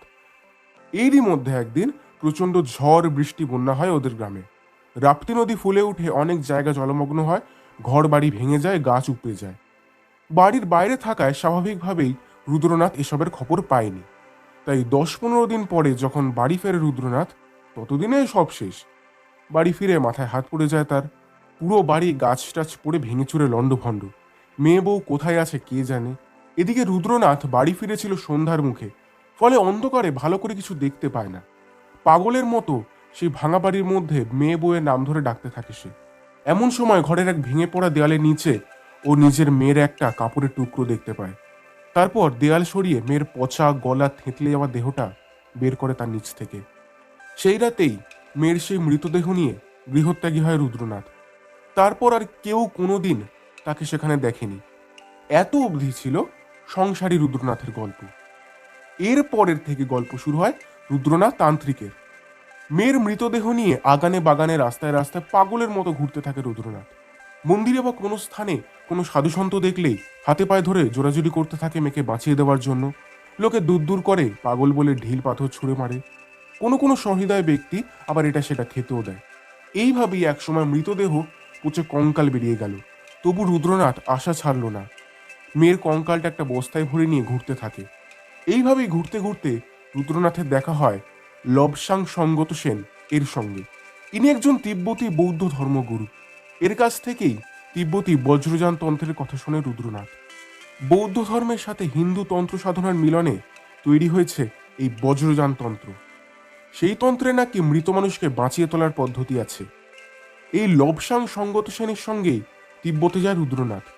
তার পরবর্তী 20 বছর ধরে সে ওই তন্ত্র সাধনা করে। এরপর রুদ্রনাথ নিজের মাতৃভূমি বাংলায় ফিরে আসে। এখানে এসে রুদ্রনাথের পরিচয় হয় ফুচকাওয়ালা ভৈর সিং এর সঙ্গে। যদিও আমার মতে ভৈর সিংকে রুদ্রনাথ আগে থেকেই জানতো, কারণ দুজনেরই আদিবাসস্থান গোরখপুর। নতুন লোককে নিজের ষড়যন্ত্রে যুক্ত করার চেয়ে পুরনো চেনা লোকই ভালো। আর এতে ভৈর সিং এর চরিত্র সম্পর্কে রুদ্রনাথের একটা পুরনো ধারণা থাকার ফলে সুবিধাও অনেকখানি। তাই ভৈরব সিংকে পয়সার লোভ দেখিয়ে রুদ্রনাথ নিজের দলে করে নেয়। এখন প্রশ্ন যেটা আসে সেটা হলো, কেন রুদ্রনাথ মেয়েগুলোকে খুন করলো? সাধনার শেষে রুদ্রনাথের তান্ত্রিক গুরু তাকে বলে যে মেয়েকে পুনরায় বাঁচাতে গেলে তাকে 5টা কুমারী মেয়ের বলি দিতে হবে। তারপর সেই মেয়েগুলোর মুন্ডু দিয়ে পঞ্চমুণ্ডির আসন বানিয়ে তার উপর বসে সাধনা করতে হবে রুদ্রনাথকে। এই বলি আবার সাধারণ বলির মতো এক কোপে দেওয়া যাবে না, ধীরে ধীরে মন্ত্র পড়তে পড়তে গলা কাটতে হবে। তবে যে কোনো কুমারী মেয়ে হলেই চলবে না, বলির জন্য চাই বিশেষ ধরনের কুমারী মেয়ে যাদের মধ্যে যোগিনীর লক্ষণ আছে। আমরাও ইনভেস্টিগেশনের সময় দেখেছি যে যে কটা মেয়ে খুন হয়েছে প্রত্যেকটা মেয়ের ব্লাড গ্রুপ কিন্তু মিস জয়তীর মতন এবি নেগেটিভ। এখন যোগিনী হওয়ার সাথে এবি নেগেটিভ ব্লাড গ্রুপের কি সম্পর্ক তা আমি জানি না। এতক্ষণ চুপ করে প্রত্যয়ের কথা শুনছিল কমল। এবার প্রশ্ন করলো, কিন্তু স্যার, ওরা বুঝতো কি করে কোন মেয়ের ব্লাড গ্রুপ এবি নেগেটিভ? প্রত্যয় বলল, এখানে একটা বৈজ্ঞানিক টুইস্ট আছে। কমল, তুমি বোধহয় জানো না আমাদের লালারসের সাথে আমাদের রক্তের একটা সম্পর্ক আছে। এখনকার দিনে তোমার স্যালাইভা টেস্ট করেও তোমার ব্লাড গ্রুপ বলে দেওয়া যায়, যদিও সেটা কিছু খরচ সাপেক্ষ, তবে সম্ভব। তার মানে আমাদের প্রত্যেকের স্যালাইভার ধরন আলাদা, ফলে আমরা প্রত্যেকে যে খাবারের স্বাদ পাই তার ধরন আলাদা। একই খাবার দেখবে কারো বেশি ঝাল লাগে আবার কারো কম। এইগুলো সবই কিছু এনজাইম আর হরমোনের কারণে। ভৈরব সিং ওর ফুচকার মশলার সাথে রুদ্রনাথের দেওয়া এক ধরনের দৈব ওষুধ মিশিয়ে দিত। এই ওষুধের বিদ্যা ও তিব্বতে শিখেছিল। এর ফলে অন্যদের কাছে সেই মশলা ঠিক লাগলেও যাদের ব্লাড গ্রুপ এবি নেগেটিভ তাদের মুখে সেই তরকারি মিষ্টি লাগতো। এখন ফুচকাতে কেউই সাধারণত মিষ্টি পছন্দ করে না, ফলে খদ্দের যখনই বলতো ফুচকা মিষ্টি কেন, ভৈরব সিং বুঝে যেত এই সেই লোক। তখন সেই মেয়েটিকে আলাদা করে মশলা মেখে দিত, আর সেই মশলার সাথে খুব সামান্য পরিমাণে মিশিয়ে দিত রুদ্রনাথেরই দেওয়া এক রকমের নার্কোটিক ড্রাগ। আগেই বলেছি রুদ্রনাথ পেশাতে কেমিস্ট ছিল, ফলে নানান রকম ওষুধ ও ড্রাগের ব্যাপারে জ্ঞান থাকাটা তার পক্ষে খুবই স্বাভাবিক। ড্রাগের পরিমাণ খুব অল্প হওয়ায় এতে প্রথম দিনেই শরীরের ওপর তেমন কোনো ক্ষতি না হলেও এক ধরনের নেশা জন্মে যেত খাদকের। অবশ্য লাস্ট দিনের ড্রাগের পরিমাণ অন্য দিনের তুলনায় বেশি হতো, যাতে মেয়েগুলো বেশি চেঁচামেচি করতে বা দৌড়ে পালাতে না পারে, আর তাদের হিপনোটাইজ করতেও সুবিধা হয়। জয়তী বলে উঠল, ঠিক বলেছেন স্যার, আমারও প্রথমবার তরকারি মিষ্টিই লেগেছিল। আর প্রথম দিন খাওয়ার পর থেকে প্রতিদিন সন্ধ্যাবেলা ফুচকা না খেলে কেমন যেন একটা অস্বস্তিই হতো শরীরের মধ্যে। কিন্তু এর পেছনে এত কিছু লুকিয়ে আছে, সত্যিই আগে বুঝিনি। প্রত্যয় আবার একটু থেমে বলতে শুরু করলো, এখানে রুদ্রনাথের একটা বিচক্ষণতার পরিচয় পাওয়া যায়। ভেবে দেখো, ও অন্য কোনো উপায় না বেছে ফুচকাকে বেছে নিয়েছিল, কারণ ও জানতো ধনী গরিব সব শ্রেণীর মেয়েদের কাছেই ফুচকা খুবই সহজলভ্য ও মুখরোচক খাবার। অন্য কোথাও যাক না যাক, ফুচকা খেতে মেয়েরা আসবেই। ফলে এর মাধ্যমে এবি নেগেটিভ গ্রুপের মেয়ে বা রুদ্রনাথের ভাষায় যোগিনী খুঁজে পাওয়া অনেক সহজ। একটা জায়গায় একজন মেয়ে পেলে সেখানে আর থাকতো না ওরা, পাত্তারি গুটিয়ে চলে যেত অন্য জায়গায়। এতে ধরা পড়ার চান্সও খুব কম। আর একটা খুনের জন্য কেউ একজন ফুচকাওয়ালাকে সন্দেহ করবে না সহজে। কিন্তু স্যার, এসবের পিছনে যে এইসব তান্ত্রিক অ্যাক্টিভিটি রয়েছে সেটা আপনি বুঝলেন কি করে? প্রশ্ন করলো কমল। প্রত্যয় বলল, লাস্ট খুনটা যেখানে হয়েছিল সেখানে স্পটে আমি একটা তামার কয়েন আর একটা কাঠের পুতুল গোছের কিছু দেখি।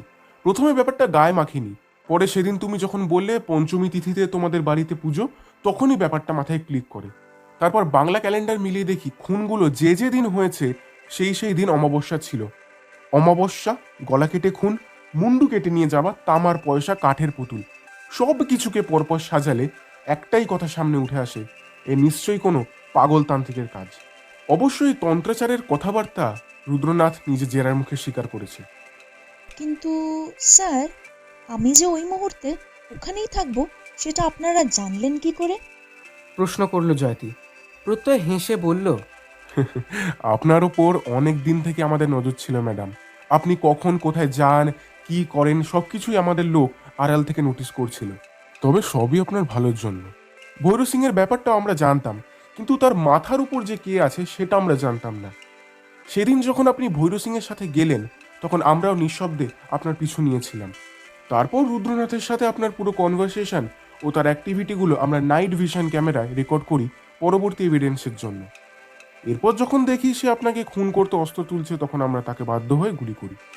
কথা থামিয়ে চুপ করে বসে থাকে প্রত্যয়। একটা হাই তোলে। ঘরের মধ্যে সবাই চুপ।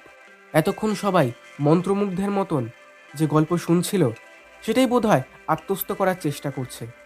একটু পর উঠে পড়ে প্রত্যয়, সাথে কমলও। জয়তীকে উদ্দেশ্য করে প্রত্যয় বলে, মিস জয়তী, আপনি কাল ছাড় পেয়ে যাচ্ছেন ঠিকই, কিন্তু আমরা হয়তো আপনাকে আবার একটু বিরক্ত করব। আসলে কোর্টে আপনার উপস্থিতি যে লাগবে সেটা তো বুঝতেই পারছেন। So hope you will get your cooperation. ধীরে ধীরে মাথা নাড়ল জয়তী। Thank you. বলল প্রত্যয়। এরপর শেফালি দেবীর দিকে তাকিয়ে প্রত্যয় বলল, তাহলে আসি শেফালি দেবী, ভালো থাকবেন। শেফালি দেবী এতক্ষণ মাথা নিচু করে মুখে আঁচল দিয়ে গল্প শুনছিল। এবার তিনি মুখ তুলে প্রত্যয়ের দিকে তাকালেন। তার দু চোখে কৃতজ্ঞতা মাখানো দৃষ্টি। হাত জোর করে শুধু একটাই কথা বললেন, ধন্যবাদ আমার মেয়েকে আমায় ফিরিয়ে দেওয়ার জন্য। প্রত্যয় আর কমল হসপিটালের ঘর থেকে বেরিয়ে এলো। দুজনে বাইরের দিকে হাঁটতে লাগলো। কমল অনেকক্ষণ থেকে চুপ করে আছে দেখে প্রত্যয় বলল, কি কমল, কি ভাবছো? ভাবছি স্যার রুদ্রনাথের কথা। নিজের মরা মেয়ের কঙ্কাল পিঠে করে এত বছর বই নিয়ে বেড়ানো কি চারটিখানি কথা? প্রত্যয় একটা সিগারেট ধরিয়ে একটু ম্লান হেসে বলল, তা যদি নিজের মেয়ে হতো। এক ঝটকায় মাথা তুলে প্রত্যয়ের দিকে চাইল কমল। ওর দু চোখে বিস্ময় উপচে পড়ছে। নিজের মেয়ে নয় মানে স্যার? তাহলে ওই কঙ্কালটা কার?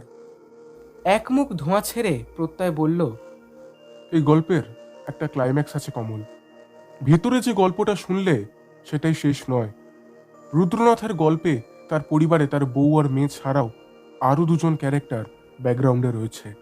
এরা হলো রুদ্রনাথের বাড়ির এক পরিচারিকা ও তার দিবর্ষীয় মেয়ে। এই পরিচারিকাটিও ছিল জাতিতে বাঙালি। রুদ্রনাথের বউ ভালো হিন্দি বলতে পারতেন না বলে সারাদিন যাতে কথা বলতে পারেন সেই জন্য একজন বাঙালি কাজের লোক রেখেছিলেন। এই কাজের লোকটি ছিলেন বিধবা। মেয়ের জন্মের কিছুদিন পরই তার স্বামী এক দুর্ঘটনায় মারা যায়। এই সহায় সম্বলহীনা সাদামাটা মেয়েটিকে খুব ভালোবাসত রুদ্রনাথের বউ। তার মেয়েটিও ছিল রুদ্রনাথের মেয়েরই সমবয়সী, তার খেলার সাথী। এই শিশুটিকেও বড় স্নেহ করত রুদ্রনাথের বউ। নিজের মেয়ের জন্য খেলনা কিনলে তার জন্য কিনতো, নিজের মেয়ের জামা কিনলে একই রকম জামা সেই মেয়েটির জন্য কিনে আনতো। রুদ্রনাথদের বাড়ির কাছেই একটা ছোট্ট টিনের ছাউনি দেওয়া ভাড়ার ঘরে থাকতো এই মা আর মেয়ে। যেদিন দুর্যোগ হয় সেদিন ওদের ঘরে জল ঢুকে যাওয়ায় মা আর মেয়ে আশ্রয় নেয় রুদ্রনাথদের পাকা বাড়িতে। রুদ্রনাথ তখন বাইরে, ফলে দুর্যোগে একজন সঙ্গী পেয়ে মনে খানিকটা সাহস পায় রুদ্রনাথের বউ। ঘরের মধ্যে খেলছিল দুই বাচ্চা। পরিচারিকার বাচ্চা মেয়েটা খেলতে খেলতে ঢুকে যায় খাটের নিচে। এমন সময় হুড়মুড় করে ভেঙে পড়ে ঘরের দেয়াল। রুদ্রনাথের বউ ছুটে বাঁচাতে যায় বাচ্চাটাকে, কিন্তু তার উপরেও দেয়াল ভেঙে পড়ে। ভাঙা দেয়ালের নিচে পৃষ্ঠ হয়ে মারা যায় রুদ্রনাথের বউ আর সেই পরিচারিকার বাচ্চা মেয়েটা। সেই পরিচারিকা তখন রুদ্রনাথের মা মরা মেয়েটাকে বুকে তুলে নেয়। পরদিনই অন্য কিছু লোকের সাথে সেই বাচ্চাটাকে নিয়ে ওই বন্যা দুর্গস্ত এলাকা থেকে পালিয়ে আসে। পরে অবশ্য পরিচারিকা ফিরে গেছিল রুদ্রনাথের খোঁজে, কিন্তু রুদ্রনাথ ততদিনে সেই পরিচারিকার বাচ্চা মেয়েটার মৃতদেহ বুকে নিয়ে রাস্তায় রাস্তায় ঘুরে বেড়াচ্ছে পাগলের মতন। আসলে রুদ্রনাথ যখন বাড়ি ফিরেছিল তখন ছিল সন্ধেবেলা। সেই আবছা আলোয় সে বুঝতেই পারেনি যে ওরা ওর মেয়েই নয়। আর তাছাড়া ততদিনে সব দেহ ফুলে পচে চেহারা বোঝাও দুষ্কর। এদিকে সেই পরিচারিকা তারপর ফিরে আসে বাংলায়। মনিবের মেয়েকে নিয়ে নতুন করে জীবন শুরু করে। কষ্টে শিষ্টে বুকের সবটুকু ভালোবাসা উজাড় করে দিয়ে বড় করতে থাকে সেই মেয়েকে। তাকে বুঝতেই দেয় না যে সে তার আসল মা নয়। রুদ্রনাথের বউয়ের ঋণ সে সুদে আসলে ফিরিয়ে দিয়েছে। এখন তারা কোথায় আছে আপনি জানেন? প্রশ্ন করল কমল। কমলের দিকে তাকিয়ে একটু হেসে ঘাড় নাড়ল প্রত্যয়। কোথায় স্যার? এইখানেই, এই শহরে। তুমিও তাদের চেনো? আমি চিনি? হ্যাঁ, রুদ্রনাথের বাড়িতে যে ভদ্রমহিলা পরিচারিকার কাজ করতেন তার নাম কি জানো? শেফালি নন্দী। সামনে এই মুহূর্তে বোম পড়লে বোধহয় এত আশ্চর্য হতো না কমল। খানিকক্ষণ প্রত্যয়ের দিকে তাকিয়ে থেকেও বলল, তার মানে? হ্যাঁ, তার মানে জয়তী হলো রুদ্রনাথের আসল মেয়ে। তা স্যার আপনি জয়তীকে বলবেন না ওর আসল পিতৃ পরিচয়ের কথা? বলে কি লাভ কমল? 4খানা নৃশংস খুনের অভিযোগ রুদ্রনাথের নামে। বিচারে ওর ফাঁসি নিশ্চিত। এই সময় যদি জয়তী জানতে পারে যে রুদ্রনাথ ওর আসল বাবা, তাহলে কি সেই পিতা পুত্রের মিলন খুব সুখকর হবে? এছাড়া অন্য দিকটাও বিচার করো, যে মেয়েকে শেফালি দেবী বুকে আগলে এত বড় করলো, সে যদি আর জানতে পারে যে শেফালি দেবী ওর আসল মাই নয়, তখন ওদের দুজনের বুকের মধ্যে দিয়ে কি ঝড় বয়ে যাবে সেটা ভাবতে পেরেছ? তার চেয়ে যেমন আছে তেমনই থাক। জয়তী যে শেফালি দেবীকে নিজের মা হিসেবে জানে, সেটা নিয়ে না হয় সারা জীবন কাটিয়ে দিক, এতেই সবার ভালো। শেফালি দেবী রুদ্রনাথকে চিনতে পেরেছিলেন, তাই না? আর আমিও যে ব্যাপারটা বুঝেছি সেটা উনিও বুঝেছিলেন। আর তাই আমি ঘরের বাইরে যখন ওনাকে জিজ্ঞাসা করি, উনি আমার হাত ধরে কেঁদে অনুরোধ করেন যাতে আমি জয়তীকে সত্যি কথাটা না বলি। যদিও উনি না বললেও আমি কথাটা জয়তীকে বলতাম না। আর রুদ্রনাথ, সে তো কোনোদিনও জানতেই পারলো না যে তার মেয়ে এখনো বেঁচে আছে। রুদ্রনাথও জানে। জানে? প্রথমে জানতো না, কিন্তু সেই দিন স্পটে শেফালি দেবী আর রুদ্রনাথ দুজনেই একে অপরকে চিনতে পারে। এছাড়া জয়তীর কাঁধে একটা বার্থমার্ক আছে, দেখেছো? বলি দেওয়ার সময় সেটা দেখেও ক্ষণিকের জন্য বিচলিত হয়েছিল রুদ্রনাথ, কারণ তার মেয়ের শরীরের এই চিহ্নটা তার পরিচিত। প্রথমে অবশ্য ব্যাপারটা কাকতালীয় ভেবেছিল, কিন্তু পরে শেফালি দেবীকে দেখে দুয়ে দুয়ে চার করতে আর ওর অসুবিধা হয়নি। কমল চুপ করে দাঁড়িয়ে থাকে। হাতের সিগারেটটা ফেলে দিয়ে প্রত্যয় বলে, ভাগ্যের কি নিষ্ঠুর পরিহাস দেখো কমল। নিজের মেয়ে ভেবে 20 বছর ধরে শেফালি দেবীর মেয়ের কঙ্কালকে পিঠে করে বয়ে নিয়ে চলল রুদ্রনাথ। আর এদিকে রুদ্রনাথের মেয়েকে স্নেহ ভালোবাসা দিয়ে নিজের মেয়ের মতন বড় করে তুললেন শেফালি দেবী। আবার ভাগ্যের ফেরে মেয়েকে ফেরানোর জন্য নিজের সেই মেয়েকেই বলি দিতে যাচ্ছিল রুদ্রনাথ। কি আজব এই সংযোগ না কমল? এই পৃথিবীতে অনেক সময় অনেক কিছু ঘটে যাকে শুধুমাত্র ভালো খারাপ বা ঠিক ভুলে নিরিখে বিচার করা যায় না। কমল মাথা নামিয়ে চুপ করে দাঁড়িয়ে থাকে। কমলকে ছেড়ে দিয়ে নিজের গাড়িতে উঠে বসল প্রত্যয়। এখন একটু একা কোথাও ঘুরতে যেতে ইচ্ছা করছে ওর। পার্কিং থেকে গাড়ি বের করে বাড়ির উল্টো মুখে সরু রাস্তাটার দিকে স্টিয়ারিং ঘোরালো প্রত্যয়। ধীরে ধীরে বিকেল গড়িয়ে সন্ধে নামছে। পশ্চিম আকাশে একখণ্ড কালো মেঘ উঠেছে। তার আড়ালেই অস্তগামী লাল সূর্যটা একবার মুখ লুকাচ্ছে, আবার পরেক্ষণে উঁকি দিচ্ছে। সারা আকাশটা যেন একটা ক্যানভাস, আর তার বুকে নীল, কমলা, হলুদ আরও নানান রঙের খেলা, অনেকটা যেন আমাদের জীবনের মতোই। এই রকমই কোনো এক বিকেলবেলায় এক চোখ স্বপ্ন নিয়ে বাড়ি ফিরছিল রুদ্রনাথ। ফেরার সময় বুঝতেও পারেনি তার জীবনের ওই রঙিন আকাশে কালো মেঘ ঘনিয়ে এসছে। রুদ্রনাথের জন্য কেমন একটা কষ্ট হয় প্রত্যয়ের। ও জানে রুদ্রনাথ খুনি, 4-4টে ভয়ঙ্কর নৃশংস খুন করেছে সে। কিন্তু যদি একজন বাবার দৃষ্টিভঙ্গিতে দেখা যায়, তাহলে কজন পিতা পারে মেয়ের মৃতদেহকে বছরের পর বছর বুকে চেপে পথ চলতে? কজন বাবা পারে মৃত মেয়েকে বাঁচানোর জন্য সব ছেড়ে দেশ দেশান্তরে ছুটে বেড়াতে? ভালো চাকরি ছিল রুদ্রনাথের, কোনো অভাব ছিল না। সে চাইলেই সব ভুলে নতুন করে আরেকবার জীবন শুরু করতে পারত। কিন্তু রুদ্রনাথ সেই সুখ ঐশ্বর্য হেলায় ফেলে ছুটে বেরিয়েছিল শুধু মেয়ের মুখে আরেকবার বাবা ডাক শুনবে বলে। কজন মানুষের সমাজে পারে এমন? আইনের চোখে সে কুখ্যাত অপরাধী, কিন্তু সে খুন করেছে শুধু নিজের মেয়ের জন্য। নিজের অন্য কোনো স্বার্থ কিন্তু ছিল না তার এই অপরাধের পেছনে। প্রত্যয় জানে রুদ্রনাথের পন্থা খারাপ ছিল, কিন্তু উদ্দেশ্য নয়। একজন পিতা হিসাবে সে প্রত্যয়ের চোখে অনেক অনেক বড়, অনেক মহান। সূর্যটা ডুবে গেছে বেশ কিছুক্ষণ আগে। আকাশের কালো মেঘটা এখন অনেকটা ছড়িয়ে গেছে। ধীরে ধীরে সন্ধে নামছে পৃথিবীর বুকে। সেই আধো অন্ধকারের মধ্যে দিয়ে ছোট রাস্তা ধরে ধীরে ধীরে প্রত্যয়ের গাড়িটা ছুটে যেতে থাকে দিগন্ত রেখা লক্ষ্য করে।